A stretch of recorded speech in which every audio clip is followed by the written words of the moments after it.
You woke up today and told yourself a lie so beautiful, so comfortable, that you've repeated it 10,000 times. I'll start tomorrow. But what if I told you that tomorrow never comes? Not the one you're waiting for. Not the one where you're suddenly brave, rich, focused, and free. What if the person you were 5 years ago is still inside you, screaming through the fog of your routines, begging you to stop scrolling, stop settling, stop pretending that another hour of sleep won't cost you another year of your life? Look at your hands. Those hands have never punched fear in the face. Those hands have held back while others leaped. And now your chest is tightening because you feel it. The truth that every midnight whispers. You are running out of time, and the only thing standing between you and everything you want is the story you keep telling yourself about who you are. So here's the shock. You are not lazy. You are terrified. And terror has been driving your bus straight off a cliff. The question isn't whether you can change. The question is whether you can survive one more day without changing. Because the version of you that stays safe is already dying. Close your eyes for 3 seconds. In that darkness, remember the moment you first realized you were capable of more. Maybe it was in 3rd grade, when you solved a problem no one else could. Maybe it was a late night in your 20s, when you wrote a plan so bold it made you tremble with excitement. That person isn't dead. That person is buried under a mountain of tiny betrayals. The mornings you hit snooze, the evenings you chose Netflix over a push-up, the conversations where you swallowed your real opinion to avoid conflict. Each betrayal feels small, like a single grain of sand. But now look around. You are drowning in a desert of your own making. I need you to understand something brutal. Motivation is not a feeling. It's a decision you make while your nerves are still screaming top. The most successful people on earth feel fear exactly like you do. The only difference is they've learned to move their legs while their brain is still negotiating. So here's the suspense that will crack you open. Right now, as you read this sentence, your heart is beating faster because some part of you already knows what you have to do tomorrow morning, and you're terrified that you won't do it. But what if you did? Imagine waking up at 5 a.m., not because an alarm punished you, but because a promise pulled you out of bed. Imagine your feet hitting the cold floor before your excuses can form complete sentences. That first moment, that 1 second when you choose action over comfort, is the most violent, beautiful, and transformative act a human being can perform. Because in that second, you fracture the old identity. You stop being the person who wants to change and become the person who does. I've watched addicts become marathon runners. I've watched bankrupt entrepreneurs build empires from a single laptop in a studio apartment. I've watched a 50-year-old janitor learn 3 languages and become a translator for the United Nations. None of them had more talent than you. None of them had more time. What they had was a single morning where they stopped negotiating with their own cowardice. And here's the psychological grip that will haunt you tonight. You already know your exact excuse for tomorrow morning. You can feel it forming. I'm tired. I'll do it later. One more day won't matter. That voice is not your friend. That voice is the ghost of every person who ever died with their music still inside them. Let me take you inside the mind of someone who broke through. Her name is Maya, and she spent 7 years working a job she hated, selling office supplies to people who treated her like furniture. Every night, she would sit in her car before driving home and cry for exactly 4 minutes, never longer, because longer felt like giving up. One night, she saw a flyer for a coding boot camp taped to a lamppost. The paper was rain-wrinkled and partly torn. Something in her chest cracked open. She didn't know a single line of code. She was 34 years old, had $400 in savings, and her father had told her point blank that women like you don't become engineers. That night, she didn't sleep. She lay in bed with her heart pounding so hard she could see her shirt move. The fear was electric, almost pleasurable. And at 3:47 a.m., she sat up and whispered into the dark, "I'm going to make a fool of myself." That was her permission slip. She stopped trying to feel ready. She stopped waiting for confidence. She enrolled the next morning with a credit card she swore she'd never use. The first 6 months were humiliating. She failed every practice test. Her classmates, mostly 22-year-old boys, laughed when she asked basic questions. But here's what they didn't see. Maya was no longer the same woman who cried in her car. She had become someone who collected failures like receipts, someone who understood that shame is just the price of learning. And 2 years later, she walked into Google's headquarters as a software engineer, earning more in a month than her father made in a year. Now pause. Did you feel that? That little flutter in your chest, that mixture of hope and envy, and a strange, aching sadness? That's your potential trying to claw its way out. Most people feel that sensation and immediately smother it with distraction. They check their phone, turn on the TV, call a friend to gossip about nothing. Because that flutter is dangerous. That flutter is the alarm system of your own unlived life. I need you to sit in it for 60 seconds without running away. Feel how uncomfortable it is to imagine yourself succeeding. Feel the fear of being seen, the fear of outgrowing everyone you love, the fear of becoming so powerful that your old problems become laughable. That fear is not your enemy. That fear is a compass pointing directly at your destiny. Every time you feel it, you are standing at a crossroads. You can either step forward into the unknown or step backward into the familiar coffin of your routines. The people who transform their lives don't have less fear. They've just learned to recognize that fear is the exact feeling of growing. And right now, as you read this, your heart is probably racing again. That means you're close. That means the next sentence might break you open. Let me tell you about discipline, not the cold, robotic version you've been taught, but the real, sweaty, crying on the bathroom floor version. Discipline is not waking up excited.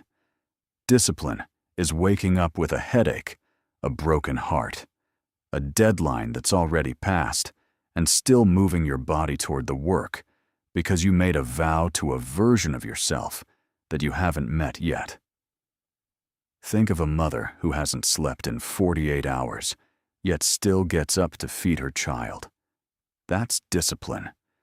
Think of a soldier who's been walking for 20 miles with blisters bleeding through his boots, yet keeps putting one foot in front of the other.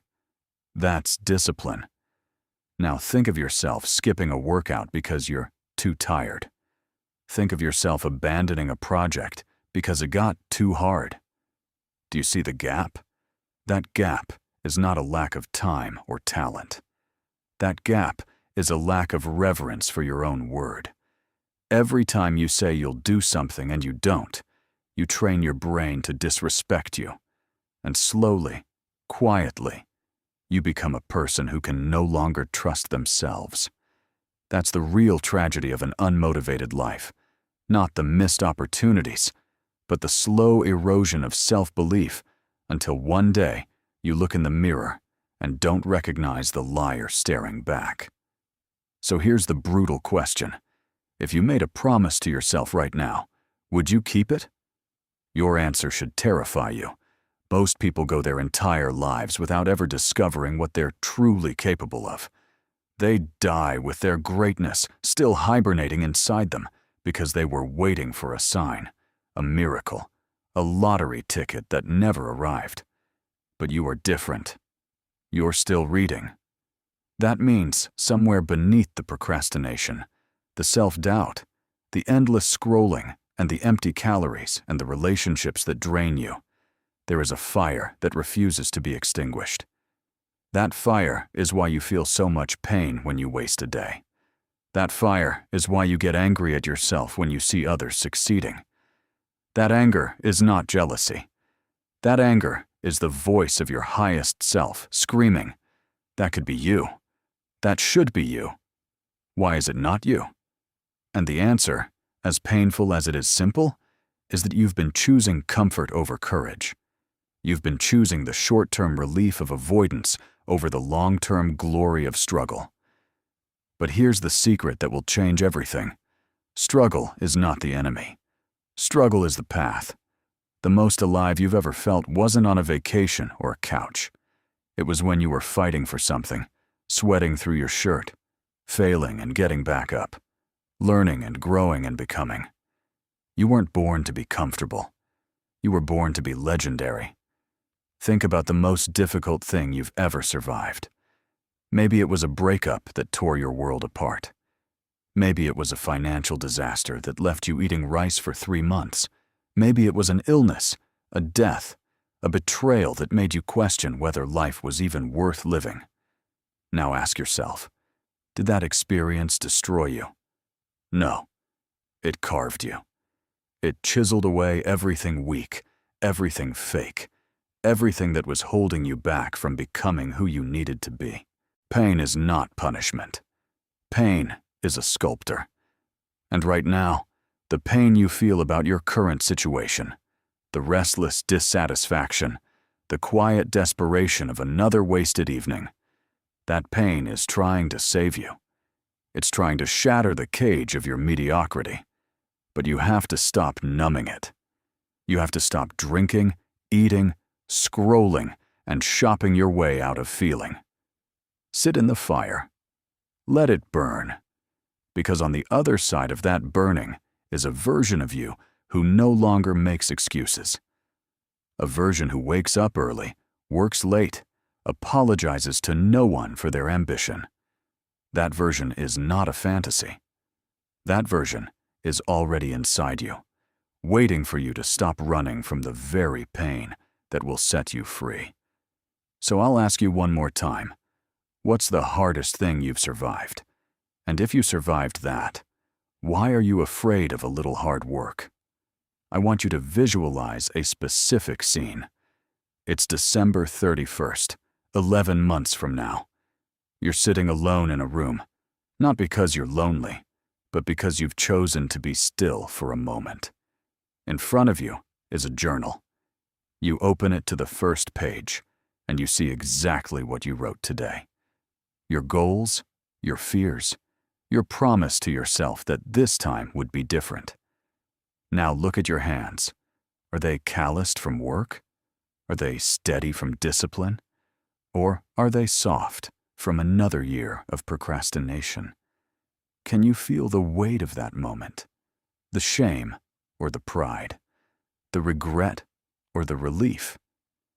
Most people cannot hold that visualization for more than a few seconds because it triggers too much anxiety. They'd rather stay vague, keep their options open, avoid the crushing clarity of a deadline. But you are not most people. You are going to hold that image until it burns. And then you're going to ask yourself a question that will change everything. What would the person I want to become do today? Not tomorrow, not next week, today, right now, in this very hour. That question is a key. It unlocks the prison of your past habits, because the person you want to become doesn't negotiate with laziness. The person you want to become doesn't wait for motivation to strike like lightning. The person you want to become creates lightning by rubbing two stones together: action and accountability. Here's a truth that might make you angry. No one is coming to save you. Your parents can't save you. Your partner can't save you. Your favorite guru on YouTube can't save you. All the books, podcasts, and seminars in the world are useless if you don't take the first step before you feel ready. Read that again. Before you feel ready. Because readiness is a lie. Readiness is just fear wearing a tuxedo. The most successful people on earth started before they were ready. They started messy, scared, underfunded, overworked, and laughed at. They started while their friends said, "That's stupid," and their families said, "Get a real job." They started with 0 guarantees and 1,000 reasons to quit. And the only thing that separated them from the millions who never started was a single, violent decision to move their body in the direction of their dream before their brain could talk them out of it. That's it. That's the whole secret. There is no magic formula. There is no special gene. There is only the ability to tolerate the discomfort of action and the courage to look foolish in the short term so you can be extraordinary in the long term. So stop waiting for permission. Stop waiting for the perfect moment. The perfect moment is a myth designed to keep you small. Let me tell you about a man named David. He was 52 years old, overweight, divorced, and living in a basement apartment that smelled like mildew. He had not exercised in 15 years. He had not had a meaningful conversation with his daughter in 8. One night, he saw a video of a 70-year-old man completing an Ironman triathlon. David laughed. Then he cried. Then he did something that looked insane. He put on sneakers that were falling apart and walked outside at 11 p.m. so no one would see him. He walked for 2 blocks, and his knees hurt so badly he had to sit on a curb and hold back tears. But he went back the next night. And the next, 3 blocks, then 5, then a mile. 6 months later, he jogged his first mile without stopping. At 11 p.m., still in the dark, still alone. 2 years later, he completed a half marathon. His daughter, who had not spoken to him in years, saw his finish line photo on Facebook. She called him the next day. They met for coffee. He apologized not with words, but with the proof of his transformation. The 50 pounds gone, the light back in his eyes. Now stop and feel the difference between David's story and your own excuses. He was 52. He had every reason to give up. He had no support system, no trainer, no special diet plan. He had only one thing: the unbearable ache of knowing he had wasted decades, and the desperate hope that it wasn't too late. That hope, that fragile, irrational hope, is the same hope flickering inside you right now. Don't pretend you don't feel it. You feel it every time you see someone succeed and think, "Why not me?" You feel it every birthday, every New Year's Eve, every Sunday night when the weight of another empty week settles on your chest. The question is not whether you have hope. The question is whether you have the guts to act on it before your hope curdles into regret. Regret is the heaviest emotion a human being can carry. Regret is not, "I tried and failed." Regret is, "I never tried at all." Regret is lying on your deathbed, surrounded by the ghosts of all the books you never wrote, the businesses you never started, the bodies you never built, the loves you never fought for. You can survive failure. You cannot survive the knowledge that you didn't even try. Let's talk about the science of momentum, because this is where most people get stuck. They think motivation comes first, then action. But that's backwards. Action comes first, then motivation follows like a shadow. Your brain is wired to resist anything unfamiliar, even good things. Trying to eat healthy? Your brain will scream for sugar. Trying to wake up early? Your brain will convince you that 5 more minutes is a life or death emergency. This is not weakness. This is biology. Your ancient survival instincts cannot tell the difference between a saber-toothed tiger and a morning workout. Both feel dangerous. Both trigger the same fight-or-flight response. So here's the hack that will change your life. Instead of trying to fight your brain, trick it. Make the first action so small, so ridiculously easy, that your brain doesn't bother sounding the alarm. Want to write a book?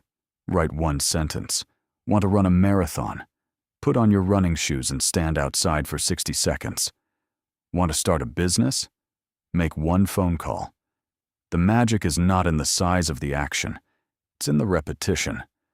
Because once you start moving, your brain releases a chemical called dopamine that makes you want to continue. That's momentum.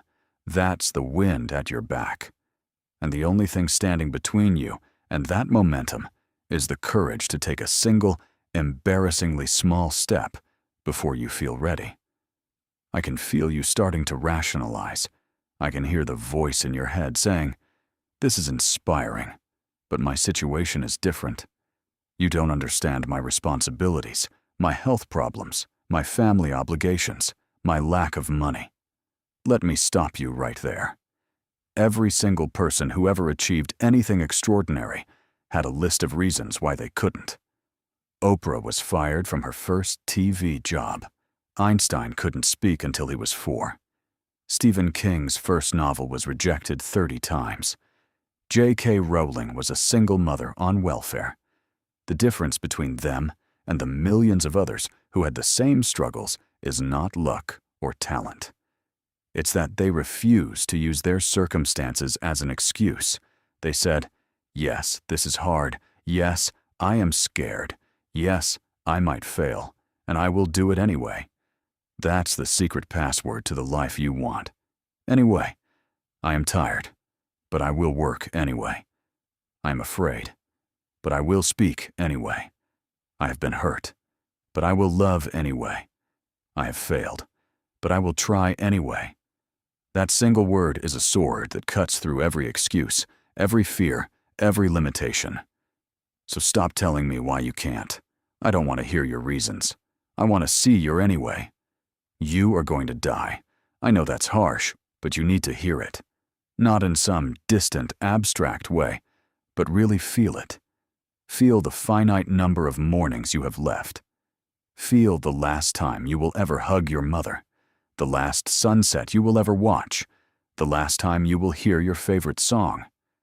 Now ask yourself, is this how you want to spend your remaining days? Scrolling through other people's highlight reels? Numbing yourself with cheap dopamine while your dreams wither in a corner? Every minute you spend on distraction is a minute stolen from your future self, and your future self is watching you right now through the lens of memory, screaming at you to wake up. I want you to imagine your 80-year-old self sitting across from you at a table. Look into their eyes. Are they proud of you? Or are they filled with the saddest emotion a human can feel? The quiet devastation of a life half-lived. Your 80-year-olds cannot go back and study harder, love braver, work smarter.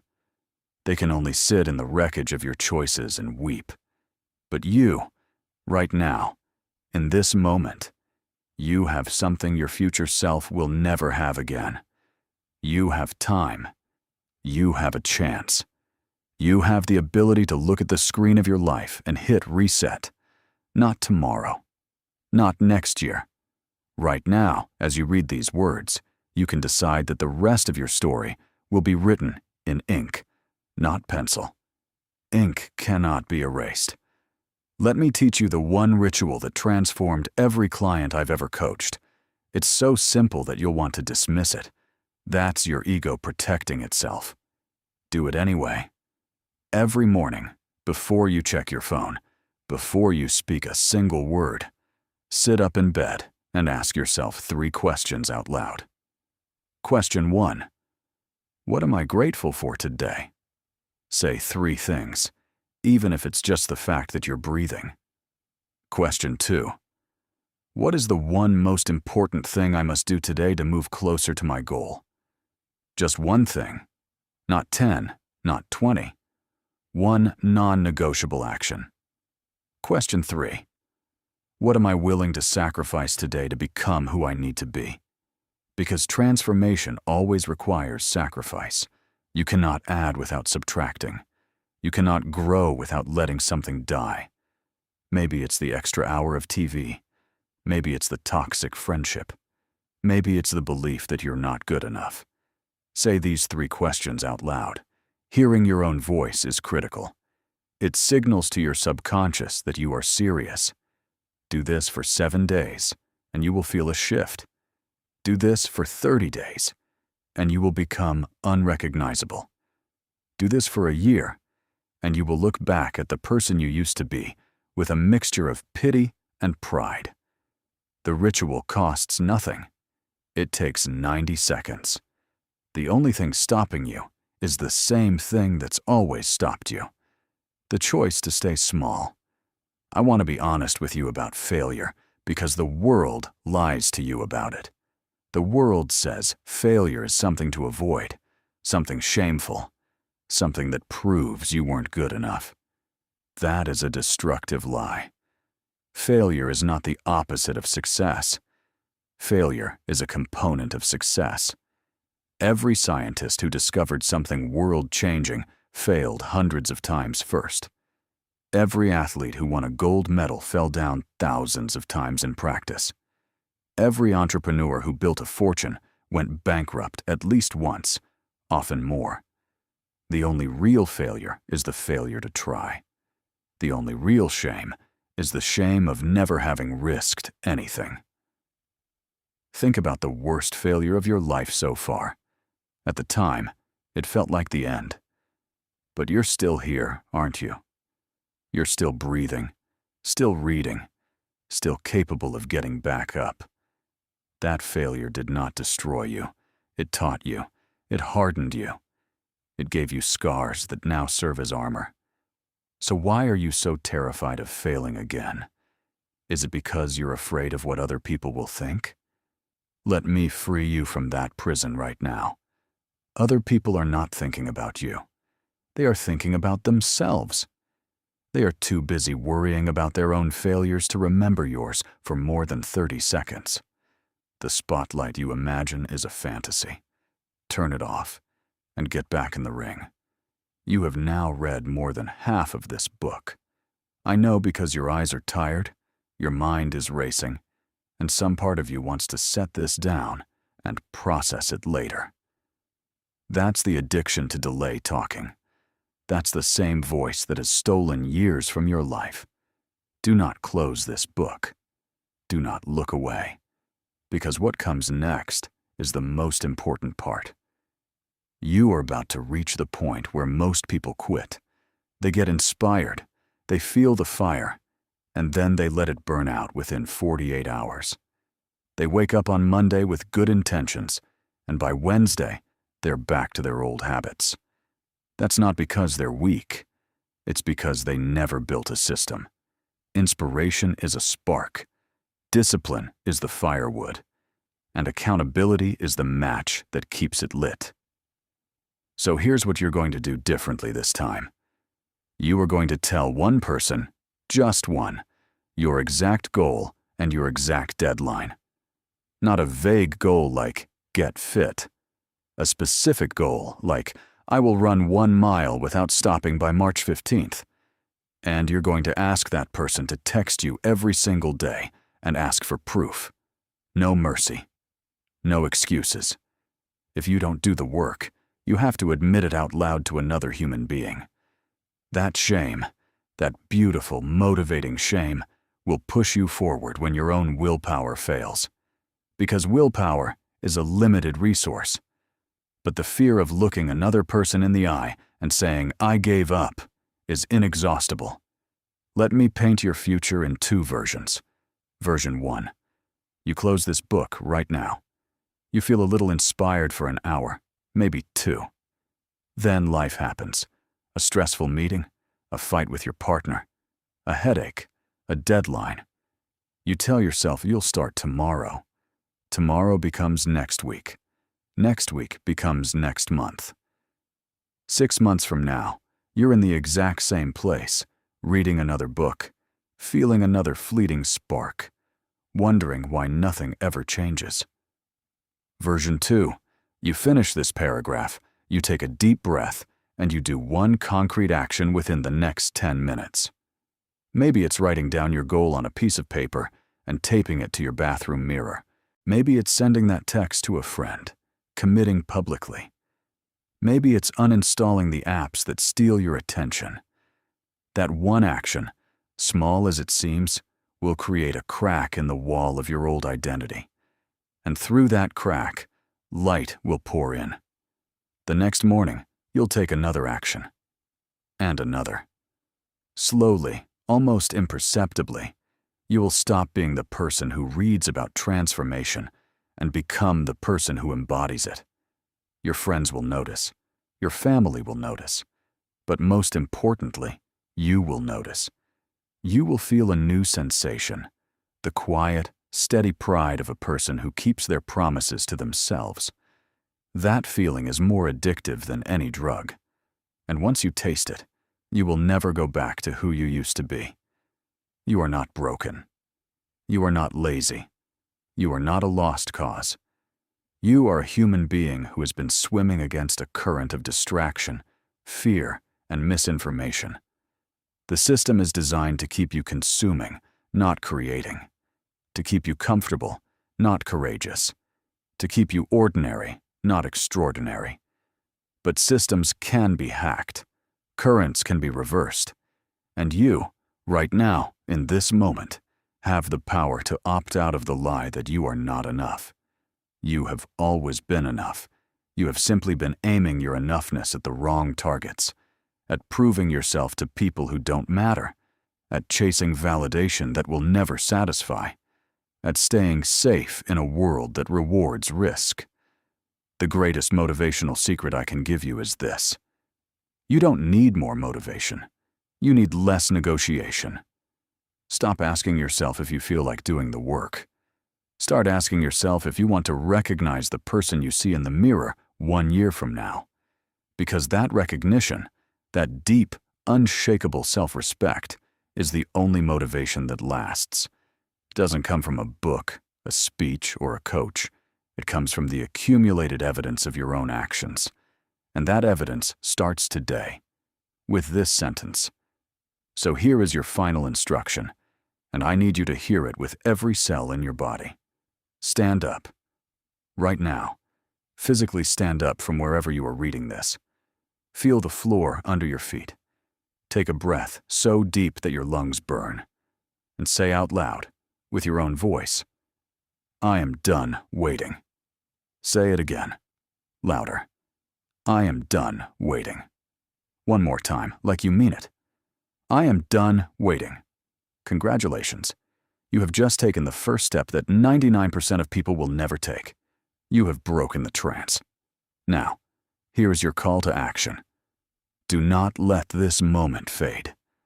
Subscribe right now to join the transformation journey, a community of people who refuse to stay small, who chose the pain of discipline over the pain of regret, who wake up every day and ask not what life will give them, but what they will give to life.